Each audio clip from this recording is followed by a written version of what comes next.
हाँ, सुन लो।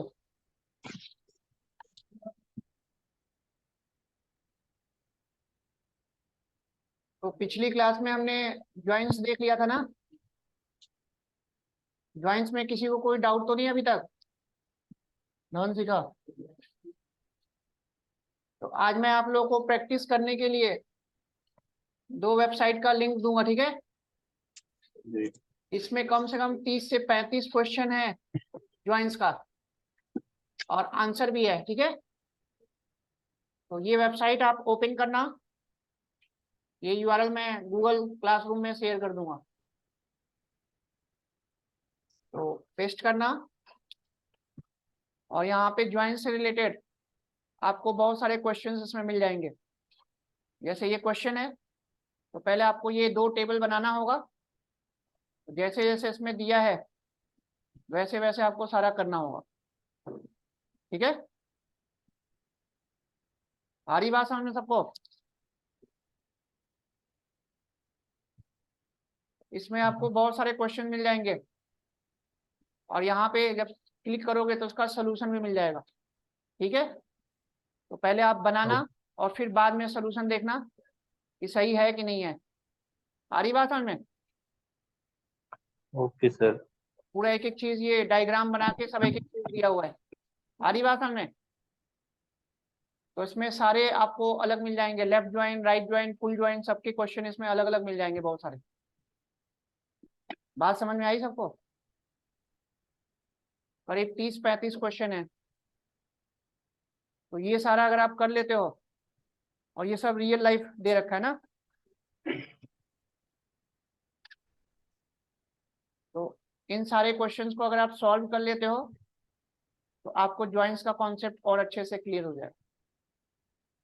कर लोगे ना? जी सर। तो एक ये है और एक और है, तो दो है। इन दोनों को आप लोग को करके देखना है। दोनों जॉइंट्स के लिए हैं सर? हाँ, ज्वाइंट्स है दोनों, ठीक है? Okay sir. तो इसमें सारे ज्वाइंट्स मिल जाएंगे आपको, बहुत सारे हैं। तो ये सारा आप लोग करना, अलग अलग टेबल बनाना पड़ेगा इसके लिए, डेटा इंसर्ट करना पड़ेगा, और आपको सारा ये करके देखना होगा। कर लोगे ना? जी सर। तो ज्वाइंट्स में अभी तक जितना मैंने बताया है उसमें कोई दिक्कत है किसी को? Left join, right join, full join, inner join, है? तो ये सारे प्रैक्टिस कर लोगे तो और क्लियर हो जाएगा, ठीक है? चलो। हाँ, तो और क्या, तुम दूसरा बना लेना।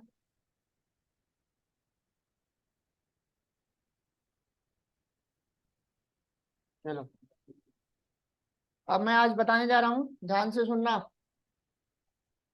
अभी तक जितना भी मैंने आप लोगों को माइस्क्ल में कंसोल पे क्वेरी लिखना बताया ना, स्टार्टिंग से लेके अभी तक, है ना? क्वेरी तो सारा क्लियर हो गया आप लोगों को।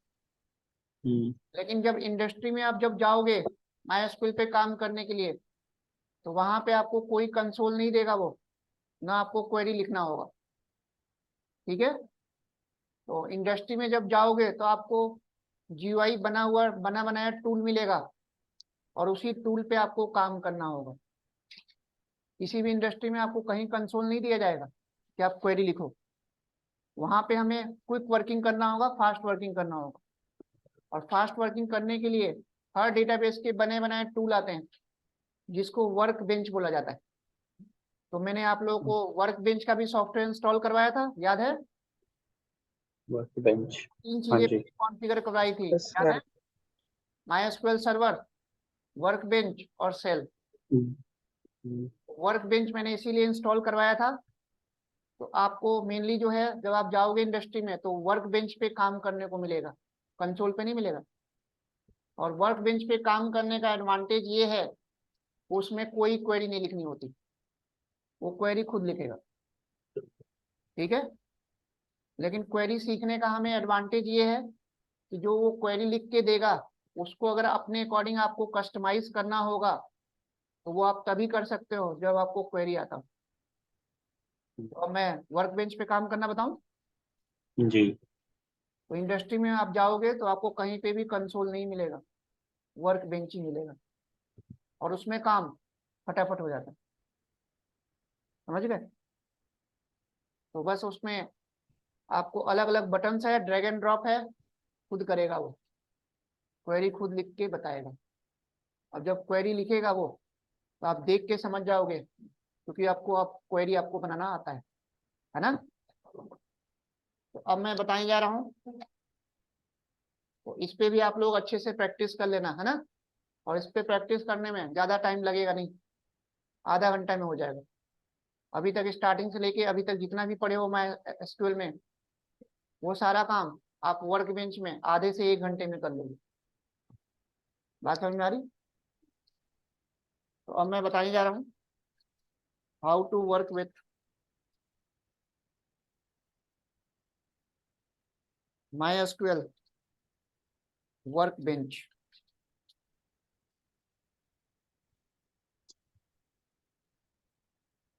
ठीक है, तो इसका सॉफ्टवेयर आपका ऑलरेडी इंस्टॉल हो चुका है, पहले ही मैंने इंस्टॉल करवा दिया था। तो अब इस पे काम कैसे कैसे करना है देखना ध्यान से, है ना।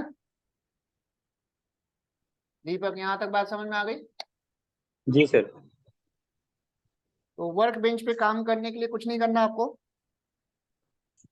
प्रोग्राम में जाना और यहाँ पे वर्क बेंच टाइप करना, तो अपने आप MySQL का वर्क बेंच जो हमने इंस्टॉल किया था ये आपका ऐप दिख जाएगा। ठीक है, और इसको क्लिक करके ओपन कर लेना है।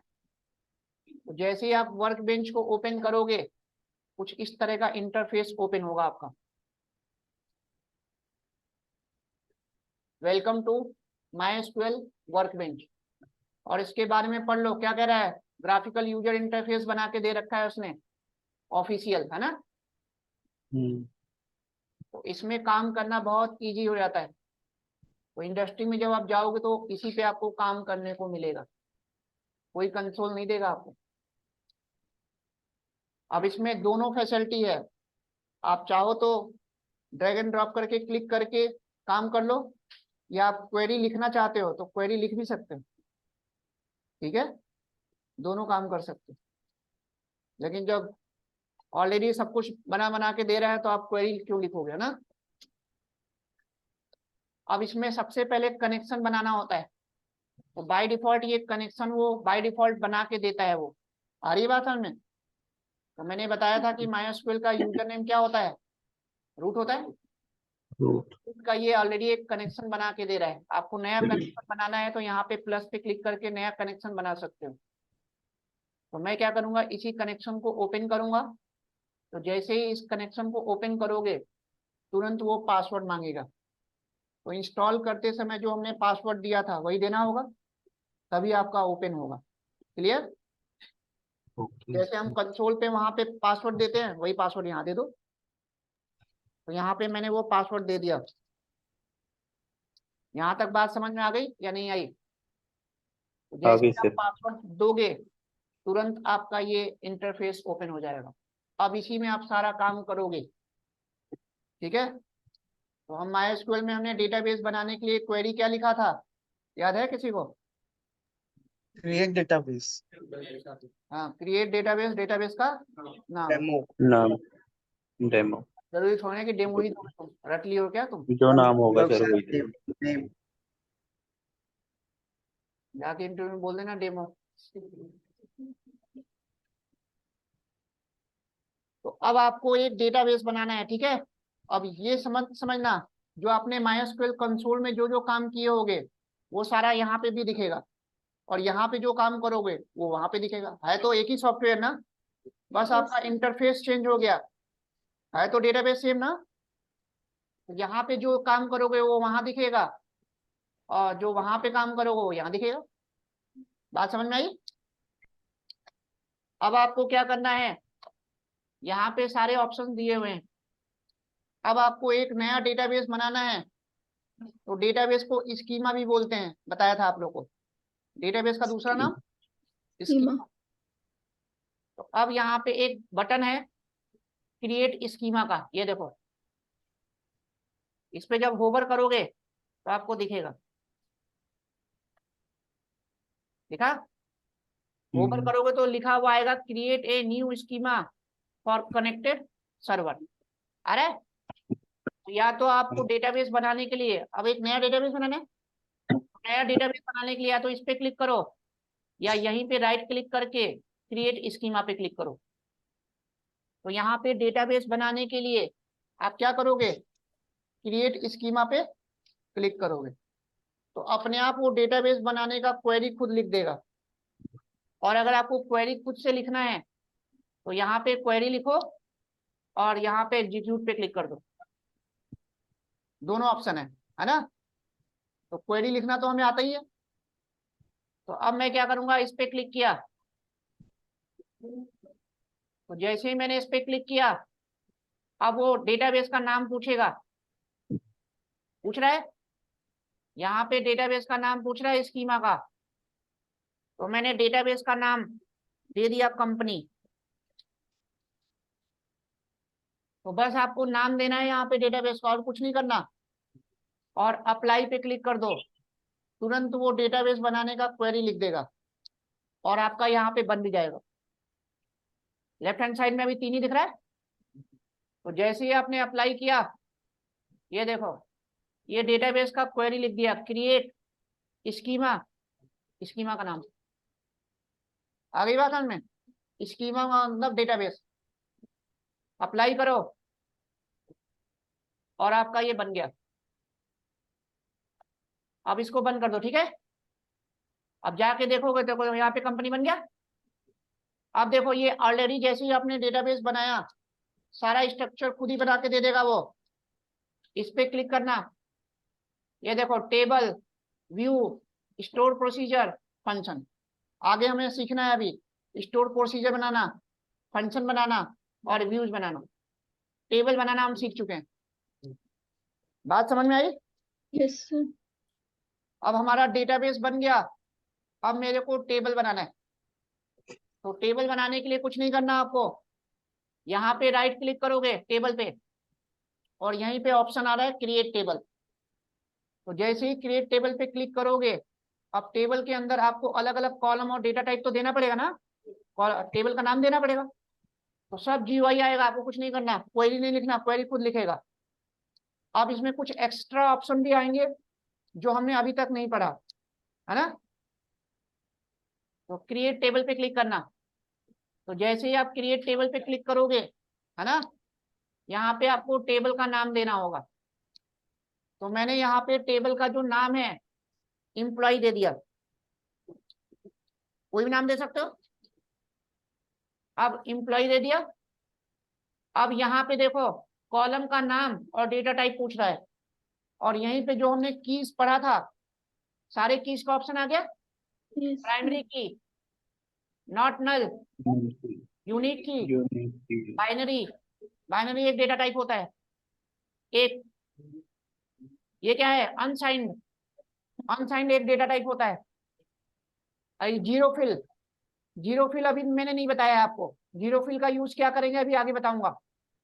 जीरो फिल, ऑटो इंक्रीमेंट और ये जेनरेटेड, जेनरेटेड का अलग यूज है, इसका अलग यूज बताऊंगा। आ रही बात समझ में? तो ये सारे कीज आ गए। आप कोई भी डेटा टाइप, आप कॉलम नेम बनाओगे, डेटा टाइप दोगे, तो यहाँ पे आपको जो जो आपको कीज सेलेक्ट करना है उसको क्लिक कर दोगे। तो अब मैं क्या करूंगा, यहाँ पे पहले कॉलम का नाम दूंगा। तो मैंने कॉलम का नाम दे दिया आईडी, आईडी बनाया। और आईडी का डेटा टाइप क्या होगा, इंट होगा। यहाँ पे सारे डेटा टाइप आपको मिल जाएंगे, जो आपको सेलेक्ट करना है सेलेक्ट कर लो। अब देखो जैसे ही मैंने आईडी बनाया अपने आप उसने प्राइमरी की और नॉट नल ले लिया। अगर नहीं बनाना है तो अनचेक कर दो, ठीक है। लेकिन मेरे को आईडी को प्राइमरी की और नॉट नल बनाना है, कोई दिक्कत? चाहो तो इसको ऑटो इंक्रीमेंट भी बना लो। अब मैं क्या हुआ, अरे रुक जाओ, अभी अनसाइन का आगे भी बताऊंगा। अभी समझ में आया इतना? पीछे वाले तो आ नहीं रही, आगे पहुंच गए। नेम ले लिया, वेयर कैर। वेयर कैर का साइज इसमें ज्यादा दे रहा है तो मैं कम दे दूंगा, और इसको मैंने नॉट नल बना दिया। ठीक है, तो कितना आसान है इसमें काम ओके करना। इसके बाद मैंने एक सैलरी का कॉलम बना लिया। ठीक है, और इसका मैंने डेटा टाइप फ्लोट ले लिया। इसके बाद मैंने सिटी ले लिया।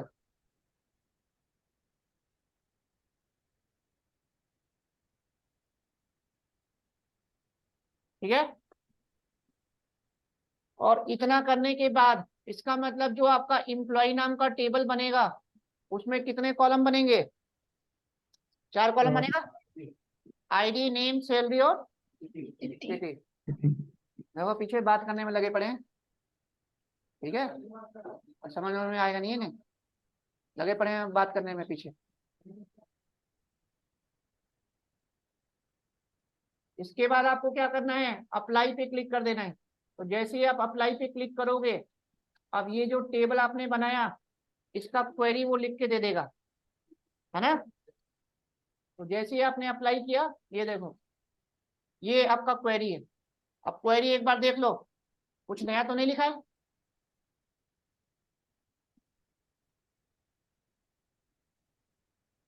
सारी क्वेरी वही है जो हमने इंसर्ट क्रिएट बनाने, टेबल बनाने का क्वेरी समझा था। सर इसमें डेटाबेस का नाम भी लिख रहा है ना, कंपनी। हाँ हाँ, तो वो थोड़ा अपना स्टैंडर्ड तो वो फॉलो करेगा ना, यस सर। क्योंकि यहाँ पे हमने डेटाबेस बनाया, सेलेक्ट तो किया नहीं। Yes sir. तो बता रहा है उसको कि ये जो टेबल बने कौन से डेटाबेस के लिए बने। बात समझ में आ गई? अब आप अप्लाई कर दो। तो जैसे ही आप अप्लाई करोगे, अब टेबल के अंदर आपका टेबल बन गया। फिनिश कर देना और इसको बंद कर देना। ठीक है, तो वर्क बेंच पे आपका डेटाबेस कैसे बनेगा और टेबल कैसे बनेगा, क्लियर। अब जैसे ही यहाँ पे क्लिक करोगे इस पे एरो पे, तो आपका ये टेबल दिख गया, और यहाँ पे रिफ्रेश पे क्लिक कर देना। अब मेरे को इस टेबल की क्वेरी एग्जीक्यूट करनी है, सेलेक्ट वाली। आपको लिखना नहीं है, यहाँ पे लास्ट वाले आइकन पे क्लिक करना, तुरंत वो क्वेरी लिख देगा, सेलेक्ट स्टार फ्रॉम एम्प्लॉय, और क्वेरी आपका एग्जीक्यूट भी कर दिया। अभी इस टेबल के अंदर कोई भी रिकॉर्ड इंसर्ट नहीं है। दीपक इतनी बात समझ में आ गई? आ गई सर, क्लियर है इतना। वर्क बेंच पे काम करना बहुत ही आसान है ना। डेटाबेस का अगर नॉलेज ना हो तो भी आप कर सकते हो काम। अब मैं क्या करूंगा, रिकॉर्ड इंसर्ट करूंगा। तो रिकॉर्ड इंसर्ट करने के लिए कुछ नहीं करना, यहीं पे बस वैल्यू देते जाओ, अपने आप नया नया आता जाएगा।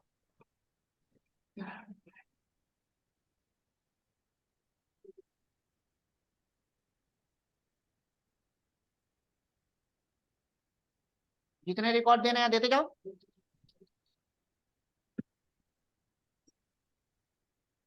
सर तो जैसे ऑटो इंक्रीमेंट जो हमने यूज किया था। ऑटो इंक्रीमेंट मैंने बनाया नहीं इसको अभी। अच्छा। बनाया होता तो अपने आप लेता।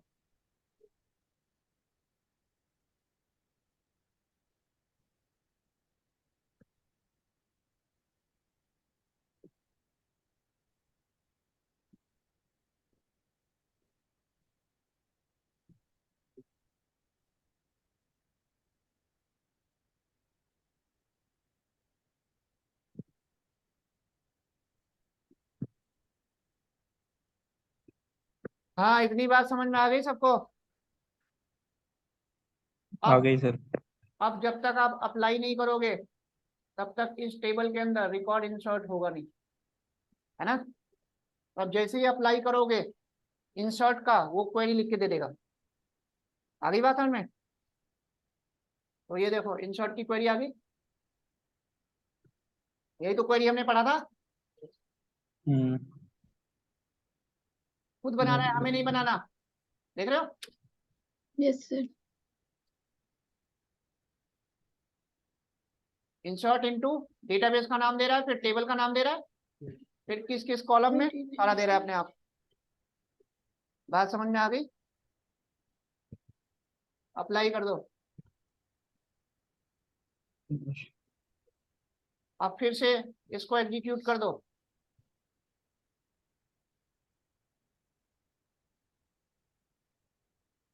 अब आपका रिकॉर्ड इंसर्ट हो गया। तो डेटाबेस बनाना, टेबल में रिकॉर्ड इंसर्ट करना, सबको क्लियर? अब क्लियर मान सर। लो मेरे को पर्टिकुलर कोई एक रिकॉर्ड डिलीट करना है, कोई रिकॉर्ड अपडेट करना है, तो हमें डिलीट और अपडेट अल्टर की क्वेरी चलानी है ना? तो कुछ लिखने की जरूरत नहीं है आपको, वो खुद लिखेगा, ठीक है? तो डिलीट कैसे करेंगे? तो यहाँ पे आप टेबल पे, जो टेबल बना है ना, राइट क्लिक करना। तो जैसे ही आप राइट क्लिक करोगे तो सारे ऑप्शन आपको दिख गए। Alter table, drop table, truncate table, सारा हम पढ़ चुके हैं। अगर वही नहीं पढ़े होते तो कंफ्यूजन होता है कि किससे क्या होगा। और यहाँ पे जब आप जाओगे तो यहाँ पे देखो इंसर्ट, अपडेट, डिलीट, सारा सारा स्टेटमेंट दिख रहा है। तो मैं क्या चलाऊंगा? डिलीट वाला ना। तो जैसे मैं डिलीट वाला स्टेटमेंट क्लिक करूंगा, अपने आप डिलीट का क्वेरी लिख देगा। आ गया? अब आप क्या करोगे? जिस भी रिकॉर्ड को डिलीट करना है, कंडीशन लगा रहा है वो, तो यस कंडीशन दे दो। अब इतना तो लिखना पड़ेगा, आप बोलोगे वो भी खुद लिखे, कंडीशन तो आपको लिखना पड़ेगा। तो अब मैंने यहाँ पे लिख दिया ID इक्वल टू 33। तो उस रिकॉर्ड को वो डिलीट करे जिसकी ID 33, और उसके बाद फिर हमारा डिस्प्ले भी कर दे रिकॉर्ड डिलीट हुआ या नहीं हुआ, है ना? तो दोनों क्वेरी हम साथ साथ चला रहे हैं यहाँ पे। वहां पे तो हम एक साथ दो दो क्वेरी चला नहीं सकते, यहाँ पे मल्टीपल क्वेरी एक साथ चला सकते। एडवांटेज आ रहा है वर्कबेंच का समझ में?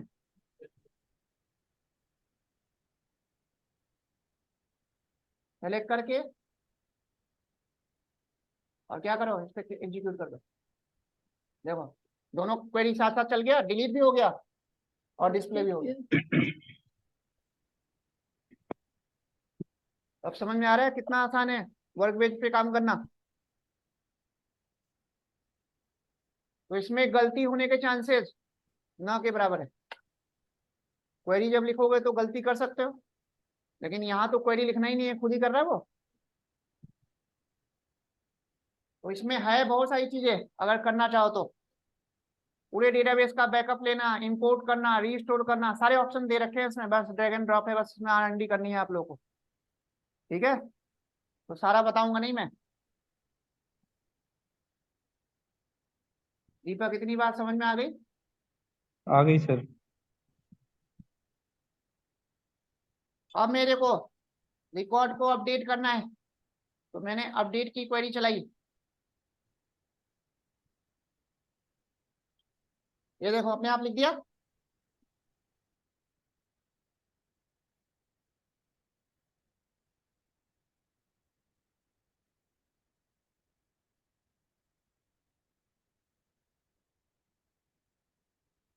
किसको अपडेट करना है देना पड़ेगा ना आपको, किस कॉलम को अपडेट करना है। तो जिस कॉलम को आपको अपडेट करना है बस दे दो वो। तो मान लो मेरे को नेम को अपडेट करना है, ठीक है?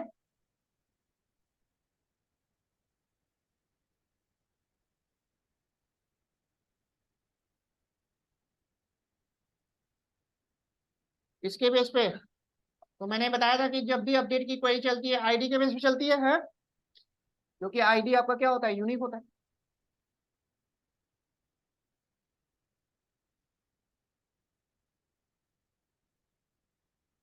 अब जैसे मैं एग्जीक्यूट करूंगा तो जिसकी ID 22 है उसका नाम क्या होगा, अपडेट हो जाएगा। अपडेट हो गया। और अपडेट होने के बाद अब आपको देखना है अपडेट हुआ कि नहीं हुआ, तो इसको चला दो। मिलिए क्या?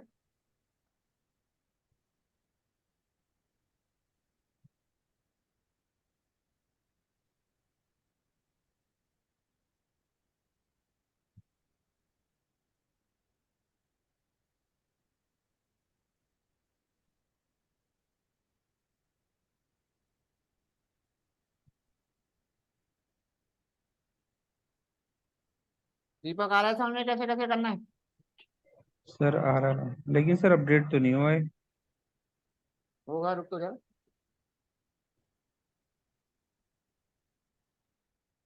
इसी के अंदर दे दो।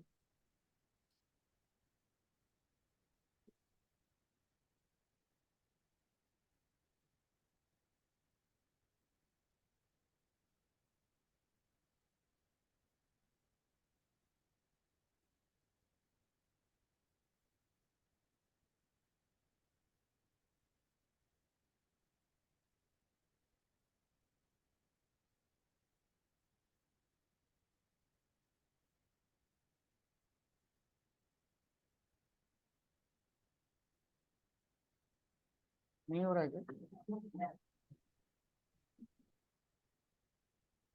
एक काम करो, ये पूरा ही जो है डिलीट कर दो, तो सारे कॉलम के बेस पे ले रहा होगा ना?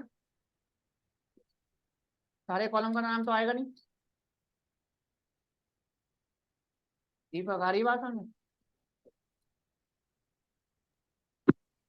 जी सर। अब दे दो तो ले लेगा।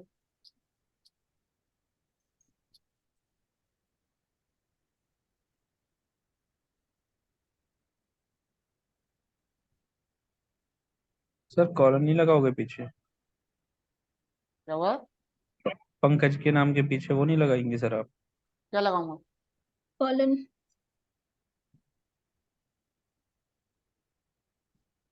क्या कह रहे हो? क्या लगाने की बात कर रहे हो भाई? सर कॉलम की बात कर सेमी रहा था कॉलम, मैं, इसको बंद करने। हैं? सर सेमी ठीक है कॉलम सर। शायद। सेमी नहीं, कॉलम लगाएंगे? सेमी कॉलम और रो सेम है। अरे ये क्वेरी यहाँ पे खत्म हो रहा है ना, नहीं, यहाँ था ना खत्म हो रहा है। तो भूलता जा रहा है तुम लोगों का, क्या होगा? नहीं नहीं सर, नई न्यू लाइन थी, मुझे इसलिए लगा।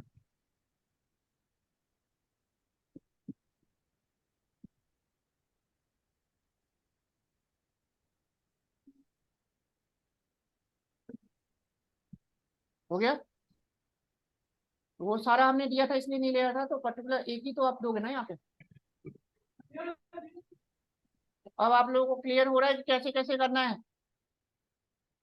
पूरा टेबल ही ड्रॉप करना है आपको, तो यहाँ पे पूरा टेबल ही ड्रॉप कर सकते हो। ट्रंकेट करोगे तो ये क्या करेगा? ट्रंकेट कर देगा।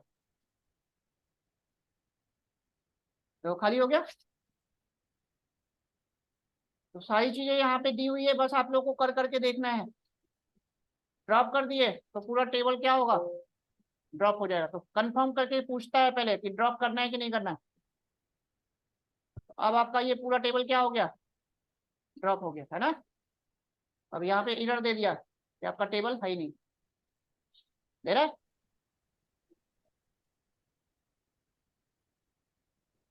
अब आप लोगों को आइडिया लग गया कि कैसे कैसे इस पे वर्क बेंच पे काम करना है। जी सर। तो यहाँ पे आप क्वेरी लिख के भी कर सकते हो, और यहाँ पे सारे ऑप्शंस आपके दे रखे हैं, वो भी कर सकते हो। पूरे डेटाबेस को आपको खत्म करना है, स्कीमा को। तो यहाँ पे ड्रॉप स्कीमा है, तो आप ड्रॉप स्कीमा कर दोगे। आ रही बात समझ में? तो पूरे पूरे डेटाबेस को क्या करेगा? ड्रॉप कर देगा। तो वर्क बेंच पे सबको समझ में आ गया कि कैसे कैसे काम करना है? कोई जी कंफ्यूजन? सर। और अगर आपको डेटाबेस का बैकअप लेना है, रिस्टोर करना है, तो यहाँ पे आपको जाना होगा एडमिनिस्ट्रेशन में, और यहाँ पे डेटा को एक्सपोर्ट और इंपोर्ट करने का ऑप्शन दे रखा है। आ रही बात समझ में? डेटा को एक्सपोर्ट करना है, इंपोर्ट करना है, बैकअप लेना है, सारा ऑप्शन यहाँ पे दिया हो। तो ये सब आप लोग थोड़ा कर करके देखना, तो सारे ऑप्शन इसमें मिल जाएंगे, सारी चीजें दी हुई हैं। मीनू में भी मिल जाएगा आपको अलग अलग सारी चीजें, है ना? तो यहाँ तक सबको क्लियर हो गया कि वर्क बेंच पे कैसे काम करना है? तो मेन तो क्वेरी है, अगर क्वेरी लिखना आ गया तो वर्क बेंच पे तो आप जैसे चाहे वैसे काम कर सकते।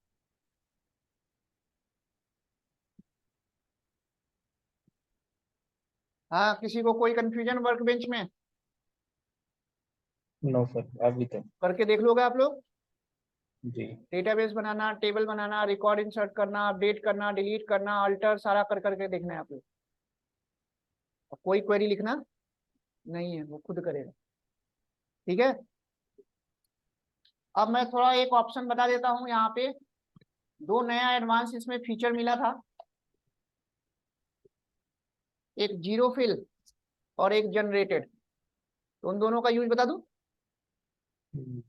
यहाँ पे भी कर सकते थे, लेकिन यहाँ पे फिर क्वेरी लिखना नहीं आएगा है। अब मान लो आपसे पूछ लिया गया कि माइस्क्ल में जीरो फिल और जनरेटेड का यूज क्या है, किस सिचुएशन में यूज करोगे, तो देखो।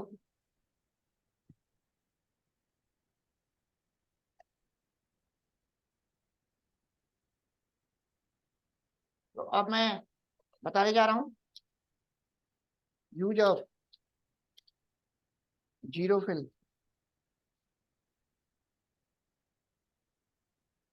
Unsigned and generated.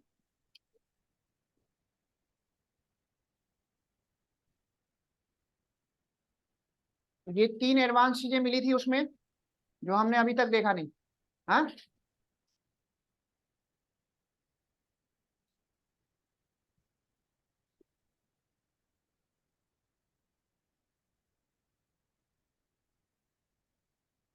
वापस हम कंसोल पे आ जाते हैं।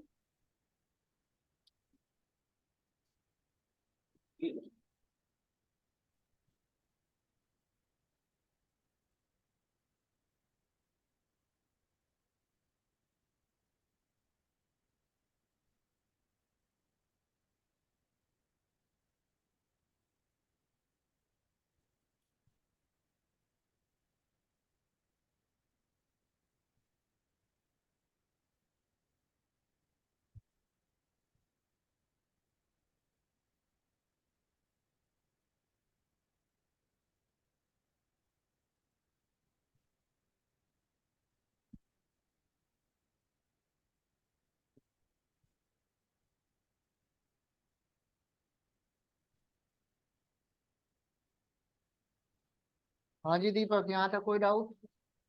No sir. मैंने एक नया टेबल बनाया,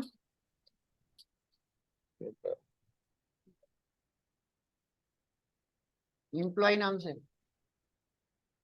इसमें हमें आईडी देनी है ना। Thank you sir.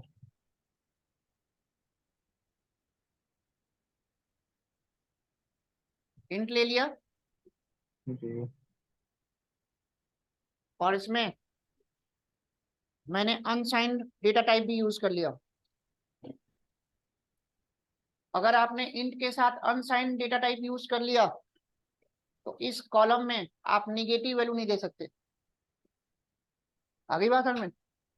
अनसाइंड हमेशा पॉजिटिव वैल्यू ही लेगा, निगेटिव वैल्यू अगर दोगे तो तुरंत एरर आएगा। ठीक है।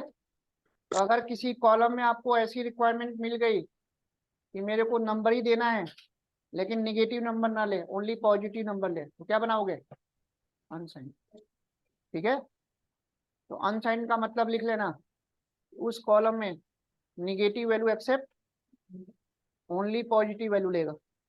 तो किसी भी एम्प्लॉय का आईडी मेरे को देना है तो निगेटिव तो नहीं होगा ना, तो मैंने क्या बना दिया? अनसाइंड बना दिया।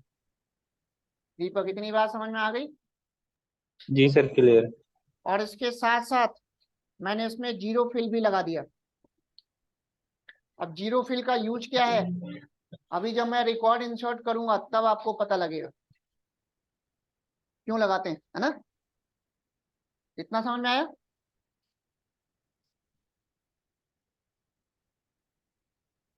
इसके बाद मैंने क्या किया, एक सैलरी नाम का कॉलम बनाया और इसमें मैंने फ्लोट ले लिया। बस दो ही कॉलम बना के दिखा रहा हूं मैं, तो दोनों में यूज आपको पता समझ में आ जाएगा। इसमें भी मैं इंट ले लेता हूं, ठीक है, और इसमें भी अनसाइंड यूज कर लेता हूं क्योंकि सैलरी निगेटिव होगा नहीं है। दीपक, यहाँ तक बात समझ में आ गई? जी सर। तो पहले वाले कॉलम में मैंने जीरो फिल यूज किया है और दूसरे में यूज नहीं। दोनों से आपको समझ में आ जाएगा कि जीरो फिल कर क्या रहा है ना। बाकी दोनों कॉलम का डेटा टाइप सेम है। यहां तक क्लियर। अब जब मैं डीएससी करके एम्प्लॉय का डिस्क्रिप्शन देखूंगा तो देखो यहाँ पे अनसाइंड और जीरो फिल भी लिखा हुआ आ गया। हाँ। चलो अब रिकॉर्ड इंसर्ट करें।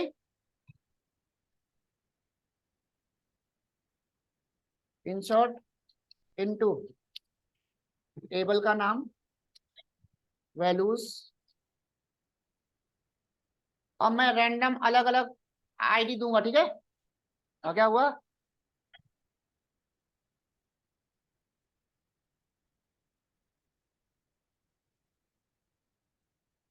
रैंडम मैं आईडी दूंगा अलग अलग किसी को ना।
अब देखो जैसे मैं सेलेक्ट करूंगा अब आपको पता चल जाएगा जीरो फिल कर क्या रहा है। हाँ जी, समझ में आ गया जीरो फिल क्या कर रहा है।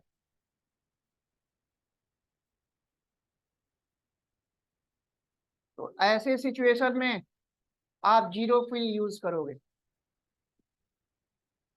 दूसरे वाले में नहीं किया, देखो पूरा एक सिक्वेंशियल ऑर्डर में नहीं आ रहा ना, तो ये देखने में अच्छा नहीं लग रहा।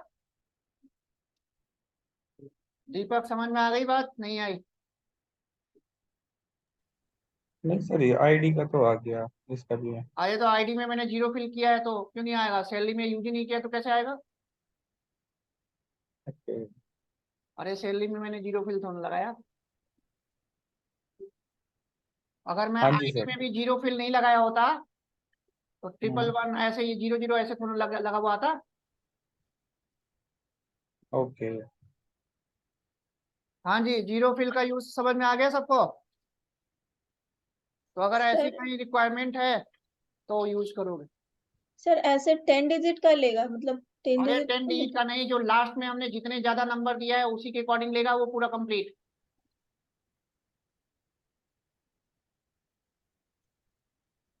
वैल्यू अगर आपने ज्यादा दे दिया तो उसके अकॉर्डिंग लास्ट वाले के अकॉर्डिंग वो कंसीडर करता है।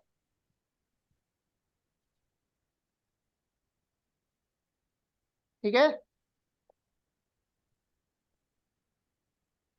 तो जीरो फिल समझ में आ गया कैसे करना है आपको।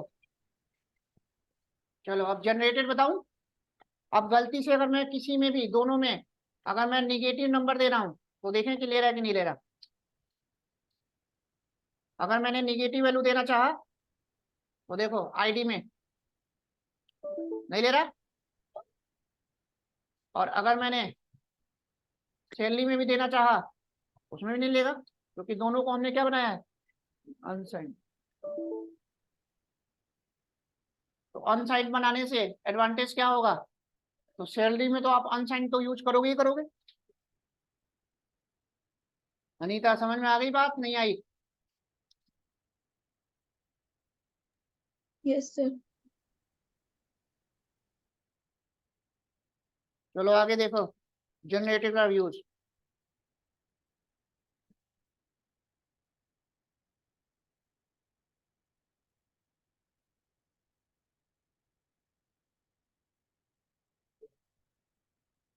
हाँ, ध्यान से समझना, जनरेटेड का यूज कैसे करते हैं। मैं चाहता हूं एक टेबल बनाना, और टेबल में मेरे पास दो कॉलम है ना, और मेरे को करना क्या है कि दो कॉलम में वो मल्टीप्लाई करके जो वैल्यू आए, एक नया कॉलम अपने आप खुद से जनरेट कर दे, उसमें वैल्यू मेरे को देना ना पड़े। तो ऐसे सिचुएशन में आप जनरेटेड यूज करो। रिक्वायरमेंट समझ में आई? आपके टेबल में दो कॉलम है, और दोनों कॉलम का आपका मल्टीप्लाई करे या कुछ भी मैथमेटिकल एक्सप्रेशन सॉल्व करने के बाद जो रिजल्ट आए, वो रिजल्ट अपने आप एक नए कॉलम में क्या हो, इंसर्ट हो जाए। तो ऐसे केस में आपको क्या करना पड़ेगा, जनरेट। अब इसका रियल यूज क्या है, देखो एक लाइव एग्जांपल बना रहा हूँ।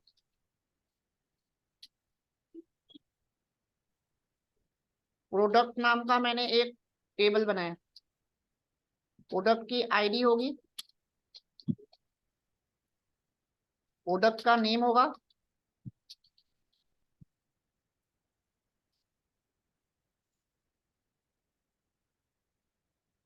प्रोडक्ट की क्वांटिटी होगी, और प्रोडक्ट का प्राइस। प्राइस होगा। ठीक है। अब मेरे को एक अमाउंट का एक नया कॉलम बनाना है, और अमाउंट में वैल्यू हमें नहीं देना, वो अपने आप क्वांटिटी और प्राइस को मल्टीप्लाई करके वो वैल्यू आ जाए। बात समझ में आई?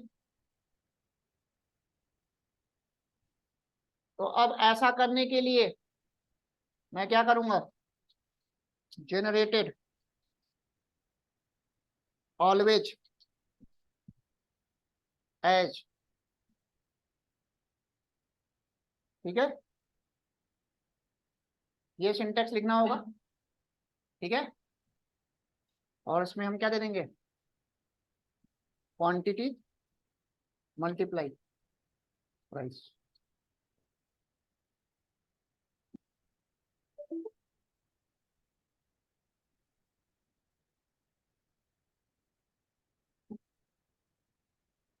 कॉमा मत लगाओ यहाँ पे, इसी कॉलम के लिए कर रहे हैं ना।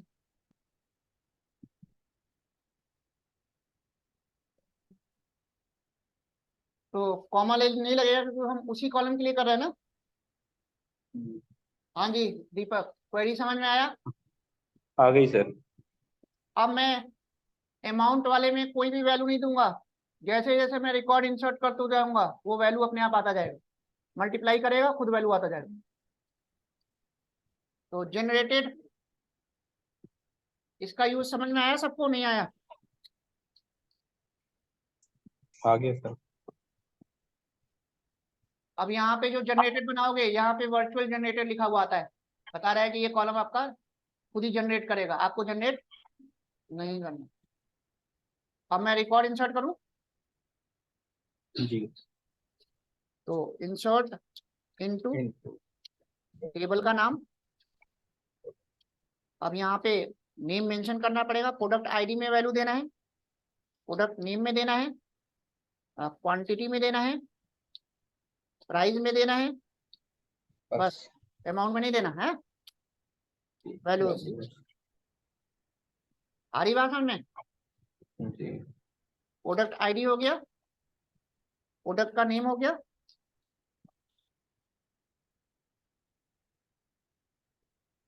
फिर प्रोडक्ट की क्वांटिटी हो गई, प्रोडक्ट का प्राइस हो गया। ये मैंने एक रिकॉर्ड डाला, ऐसे ही और रिकॉर्ड डाल देता हूँ।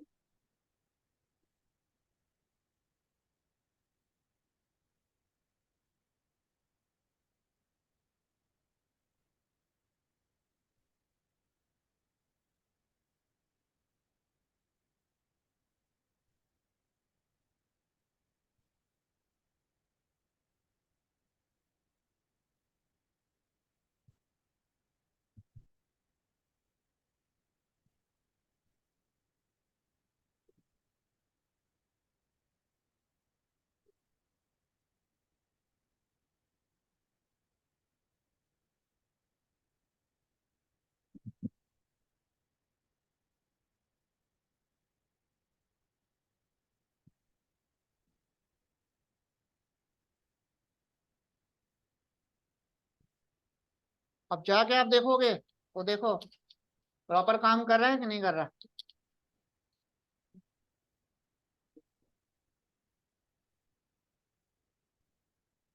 तो जनरेटेड का भी यूज आपको क्लियर हो गया। अपने आप इसने मल्टीप्लाई किया, ठीक है। 4500 में 25 से मल्टीप्लाई करोगे तो इतना ही तो आएगा। जी सर। तो आपको कोई भी कैलकुलेशन नहीं करना, खुद वो कर रहा है। तो ऐसे ऐसे सिचुएशन में आपको जनरेटेड का यूज करना होगा।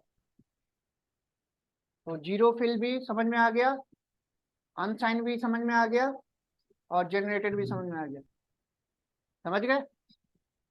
जी सर। तो ये सारा आप लोग करके देख लोगे।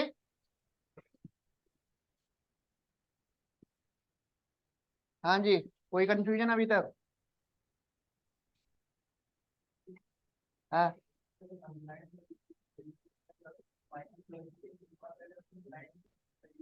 अब बाय डिफॉल्ट साइन डी होता है, साइन दो या ना दो।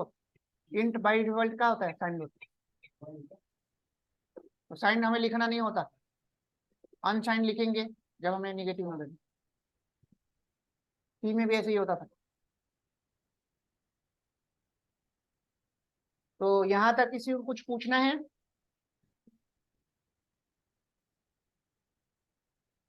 तो आज का काम है आप लोगों को वर्क बेंच पे काम करना, और ये सारा जो बताया, ठीक है। जी सर। हाँ हाँ, इसी पे।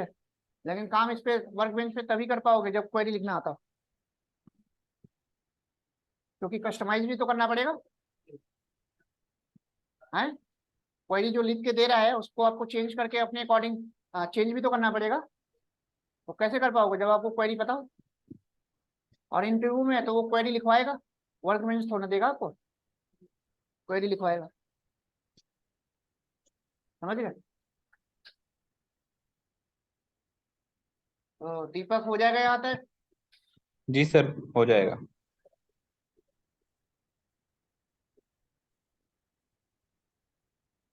इतना आज आप लोगों को करना है, नेक्स्ट कल कंटिन्यू करेंगे।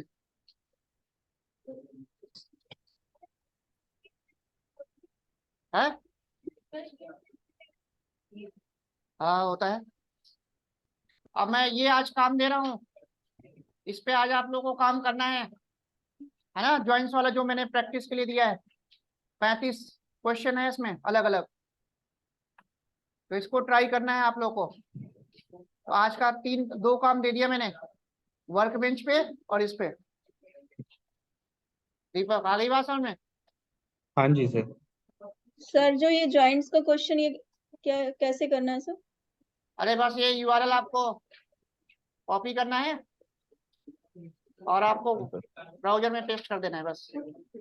सारे क्वेश्चन आ जाएंगे, आंसर आ जाएंगे। तो आंसर अभी देखना नहीं है, पहले बनाना है आपको, यस सर। फिर यहाँ पे करने के बाद फिर आंसर देखना है। ठीक है सर। 35-40 क्वेश्चन है ज्वाइंट्स के, रियल लाइफ। चलो कल मिलते हैं।